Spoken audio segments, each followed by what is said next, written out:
네, 국내외 증시 다양한 전략과 전망들을 살펴보는 글로벌 전략가들 시간입니다.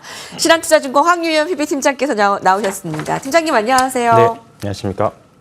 가장 중요한 그 두 가지가 미증시가 어디까지 오를 것인가와 미증시와 한국 증시의 디커플링이 언제 해소가 될 것인가라는 겁니다. 단도직입적으로 좀 말씀 좀 해주시죠. 일단은 사실 이제 대선이 끝났고 대선 이후에 어떻게 투자를 해야 되는지 또는 어떻게 포트를 짜야 되는지에 대한 고민들이 많으실 겁니다. 과거 한 5년 정도 대선, 5번의 대선 이제 통계를 좀 내보면 가장 좋았던 조합은 민주당 대통령의 상원 하원 분리가 가장 좋았었거든요. 근데 최소한 이제 대통령이 어느 당이든지 간에 상하원 분리가 가장 좋았었던 결과가 있었는데 이번에는 대통령도 공화당이고 상하원도 다 공화당에서 차지를 했죠. 일단 단기적으로는 어쨌든 대선 이후에 가장 큰 걸림돌이었던 부채 한도 협상이 일단은 올해는 조금 무난히 넘어갈 확률이 매우 높아졌습니다. 하원도 공화당이 되었고 대통령이 공화당이기 때문에 다만 이제 그 이후에가 사실 이제 문제가 될 것 같아요. 그래서 단기적이라고 말씀드렸던 게 아마 내년 상반기까지, 내년 초까지는 그래도 저는 시장은 미국도 그렇고 한국 시장도 저는 양호할 거라고 봅니다. 이제는 밸런스를 맞춰갈 시기가 충분히 됐다라고 생각을 합니다. 다만 이제 그 이후에 어느 한쪽으로 항상 주식시장의 큰 문제가 쏠림 이후에 또 급격한 하락이 나오는 게 문제거든요. 그래서 사실 그 부분은 그 이후에 우리가 좀 생각을 해볼 문제들이고요. 일단 지금 단기적으로는 한 몇 개월 정도는 미국 시장은 뭐 목표를 특별히 정할 이유가 있을까 싶습니다. 네. 일단은 지금은 여러 가지 종목들 앞서서 이학영 위원님께서 말씀해 주셨던 것처럼 지금 미국 시장에서 특히 성장주들이 특히 이제 실적이 조금만 잘 나오면 바로바로 뭐 1, 20%도 아니고 4, 50%씩 올라가는 그런 장이 한두 종목들이 나오기 시작했기 때문에 지금은 일단은 해볼 만한 시장, 리스크 관리를 조금 잘 하신다면 충분히 높은 위치에 있는 주가들도 저는 충분히 뭐 대형주, 중대형, 중소형주 할 거 없이 해볼 만한 시장이 될 것 같고요. 이제 문제는 우리나라 시장인데요. 네. 사실 바이든 대통령이 뭐 집권을 하든 트럼프가 대통령이 집권을 하든 한국에 피해가 주는 업종은 사실 썩 좋지는 않았습니다. 최근 뭐 1년 또 1, 2년 동안 바이든 대통령이 집권했음에도 불구하고 우리나라 시장은 사실 재미가 없었죠. 다만 이제 코스닥에서의 조금 계속 걸림돌을 잡고 있었던 금투세 문제가 해결이 됐고요. 이제 우리나라 시장은 워낙에 트럼프 대통령이 됐을 경우에 피해 업종이 너무 수혜보는 업종과 피해보는 업종이 너무나도 명확하게 좀 극명하게 좀 반응이 나타났기 때문에 네. 지수가 크게 크게 올라갈 수 있는 사실 여건은 사실 아니었습니다.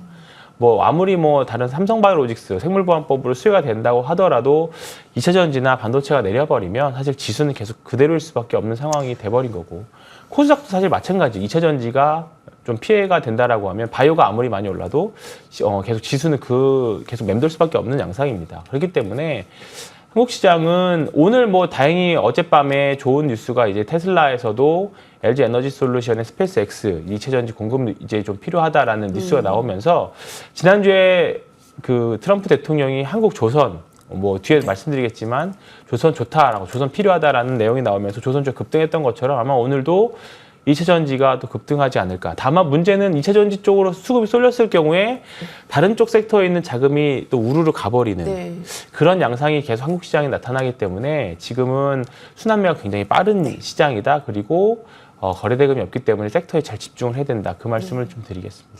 그러면 지수가 이렇게 다 같이 오르기가 쉽지 않은 한국 증시네요. 네. 뭐 2차 전지주가 다시 저가 매수가 들어와서 다른 섹터에서 우르르 가면 뭐 지수 상승보다는 이렇게 빠른 순환매. 맞습니다. 거래대금도 지금 한국 증시에는 좀 부족하기 때문에 이것을 좀 염두를 해둬야 될 것 같고요. 미증시는 굳이 뭐 어느 목표를 좀 정해놓고 가는 것보다는 좀 긍정적으로 보시네요. 맞습니다. 내년 상반기까지는요.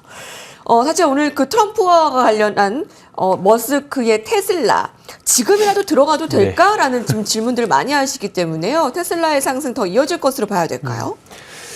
가장 최대 수혜주 어떻게 보면 지금 우리나라로 따지면 정치 테마주가 된 양상입니다. 사실. 근데 정치 테마주라고 보기에는 너무나도 실체가 명확하고 앞으로 성장에 대한 비전을 명확히 제시해주기 때문에 저는 지금도 괜찮다고 생각합니다. 다만 모든 주식을 매매할 때 마찬가지겠지만 본인만의 뭔가 리스크 관리 원칙들은 분명히 있어야 될 것 같고요. 지금 사실 지난주에도 테슬라 지금이라도 따라 들어가야 되느냐라는 말씀을 하셨지만 사실 그때의 대답도 지금도 괜찮다라는 말씀을 계속 드리고 있습니다. 일단 지금은 오늘 밤에 당장 꺾이더라도 일단 지금은 충분히 해보실 만한 구간에 들어갔습니다. 테슬라 같은 경우에는 사실 이제 전기차에 대한 내용보다 스페이스 X라던가 그다음에 자율주행, 또 더 미래로는 이제 로봇 산업까지 다 건드리고 있는 회사이기 때문에 더군다나 지금 금리 인하, 유동성이 나오는 풀어가는 그런 구간이라고 하면 테슬라가 지금 시총 미국에서 한 9위 정도 하고 있더라고요. 지금보다 조금 더 올라갈 수 있는 여력은 가지고 있는 회사가 되지 않을까. 특히나 이번 트럼프 정부에서는 이제 좀 수혜주가 될 걸로 분명하기 때문에 충분히 지금은 긍정적으로 보셔도 될 것 같다. 오늘은 2차전, 우리나라 국내 주식의 2차전지와 더불어서 한번 콜라보를 한번 기대해 보도록 하겠습니다. 네네. 2차 전지주, 좀 우리 좀 실망스러웠는데, 네. 지난주에 한번 콜라보 효과까지도 2차 전지주, 네. 테슬라까지 같이 한번 살펴보자라는 의견이었습니다. 좀 국채도 주목해야 할 네. 이슈인데요. JP모건이 10년물 국채가 5%가 넘는다면 증시에도 큰 타격을 줄 것이라고 언급했습니다. 네. 이 아슬아슬한 5%의 가능성을 어떻게 보세요? 네. 일단은 가장 우리나라 증시 걸림돌 중에 하나가 뭐 여러 가지 많이 있지만 그 중에 하나가 사실 국채 금리였거든요. 지난주 국채 금리가 좀 많이 올라가다가 이번에 11월 사실 대선 이후에 바로 FOMC가 있었고 만장일치로 금리 인하가 결정이 났습니다. 어떻게 보면 소수 의견이 조금 있었다고 하면 시장에서는 조금 불편한 내색이 나올 수 있었는데 이번에 만장일치가 나오면서 4.5에 거의 근접하던 이제 미국 10년물 국채 금리가 4.3대까지 떨어져 있는 상황입니다. 오늘은 그런 측면에서 보면 우리나라 증시는 또 성장주들이 또 힘을 낼 걸로 좀 보이고 있는데 계속적으로 4.5% 저항이 계속 나오고 있습니다. 지금 트럼프 대통령이 재정에 대한 확장 정책을 계속 지금 표명을 하고 있기 때문에 그러다 보니 국채 발행량이 증가하고 그러면 가격이 떨어지고 금리가 올라갈 거다라는 그런 이제 메커니즘 때문에 미국 10년물 국채 금리가 계속 급등을 하고 있습니다. 다만 금리 인하 기조는 전 세계적으로 지금 다 되고 있는 상황입니다. 미국이 먼저 금리 인하를 시작을 했고 유럽도 마찬가지고 우리나라도 마찬가지고 중국도 대규모의 이제 부양책이 나오는 상황입니다. 그렇기 때문에 연준 위원들의 그 만장일치로 인한 그 불확실성 해소, 그 다음에 전반적인 내년까지의 금리 인하 기조가 나온다라고 하면 일단은 금리 상승세는 여기서 어느 정도 좀 일단락 될 걸로 보입니다. 그렇게 되면 5%까지는 사실 지금 예상하기는 사실 좀 무리인 것 같고요. 4.5% 정도를 저항선으로 해서 충분히 관련 주식들의 매매, 최근에는 이제 국채도 다시 한번 관심을 가져보자라는 매매 차익을 노리고 가져보자라는 말씀도 많이 있는 것 같고 지금 구간에서는 특히나 성장주의 상승이 좀 기대되기 때문에 또 너무 크게 걱정하지 마시고 사실 그 이상 올라가면 말 그대로 뉴노멀이 될 것 같아요. 우리나라 환율 1,400원 이상대의 환율처럼. 그렇기 때문에 지금 구간에서는 그 구간이 아니라고 하면 그까지 올라간다라고 하면 우리가 투자 전략을 아예 다시 세워야 될 겁니다. 네. 근데 이제 그게 아니라고 하면 지금 구간에서는 충분히 해볼 만한 이제 위치까지 올라왔다. 네, 말씀드리겠습니다. 예, 그렇군요. 자, 중국도 살펴보겠습니다. 네. 팀장님. 중국이 2,000조 원에 가까운 경기 부양책을 내놨습니다. 네. 중국의 전인대가 마무리가 되었는데 그런데도 불구하고 실망감이 있다. 이건 좀 어떤 내용인가요? 네. 일단은 중국 부양책 규모가 많이 나왔지만 생각보다 좀 덜 나왔다라는 게 가장 크고요.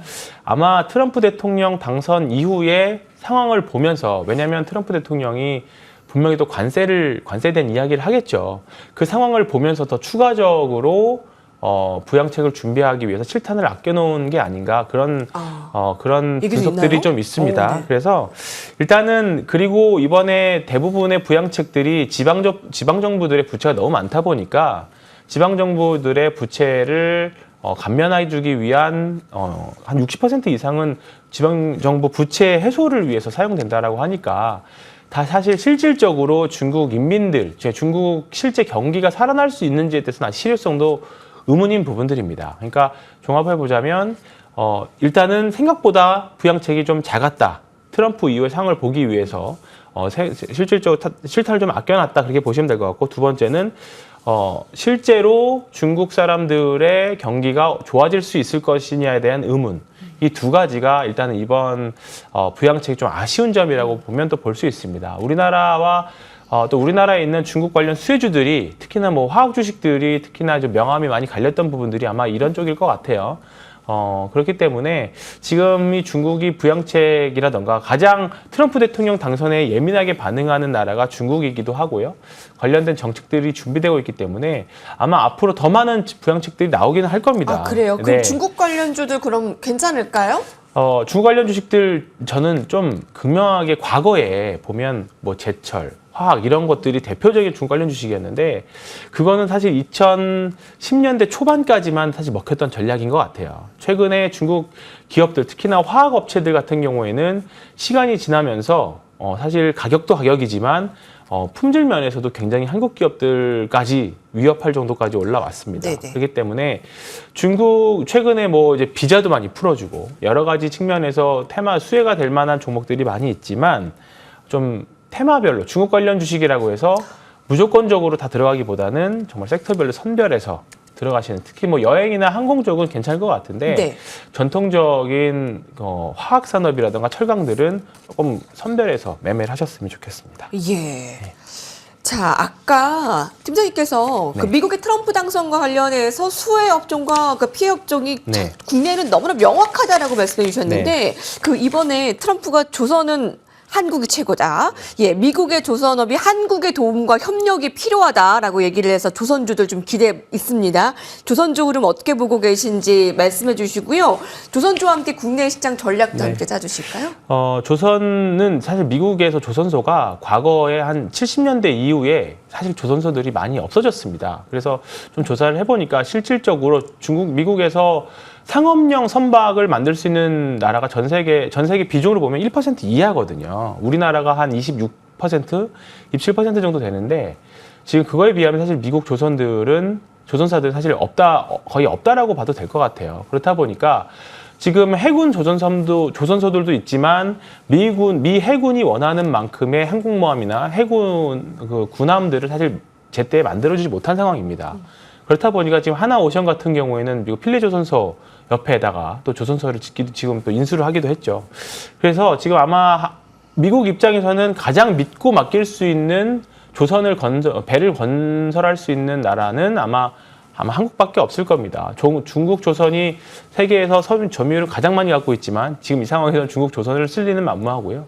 그렇게 된다라고 하면 아마 이번 트럼프 행정부의 2기 행정부의 가장 큰 섹터 수혜는 그 중에 하나는 아마 조선이 되지 않을까. 긍정적이네요. 네, 그렇게 보기 때문에 네. 지난주에 뭐 급등 이후에 또 급락하고 계속 반복하고 있습니다. 급락할 때마다 조선주는 전체적으로 아마 긍정적으로 보셔도 될 것 같고요. 실적도 실적이지만 정치적인 수혜도 받을 수 있을 것 같아서 보셔도 될 것 같고 나는 어떤 조선주 살지 모르겠다라고 하시면 조선 ETF도 조선 ETF. 조선 ETF도 보셔도 좋을 것 같고 이번 주는 전반적으로 아마 순환매 아직까지는 계속 양상이 될 양상입니다. 그래서 바이오, 그다음에 2차 전지 좀 많이 신재생 에너지도 사실 좀 너무 과하게 빠졌거든요.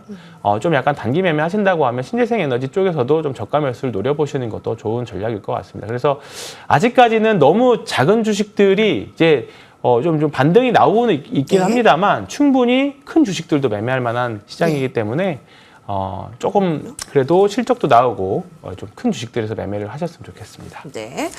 네, 여기서 오늘 같이 인사드리겠습니다. 황희연 신한투자증권 PB팀장님과 함께했습니다. 감사합니다. 고맙습니다.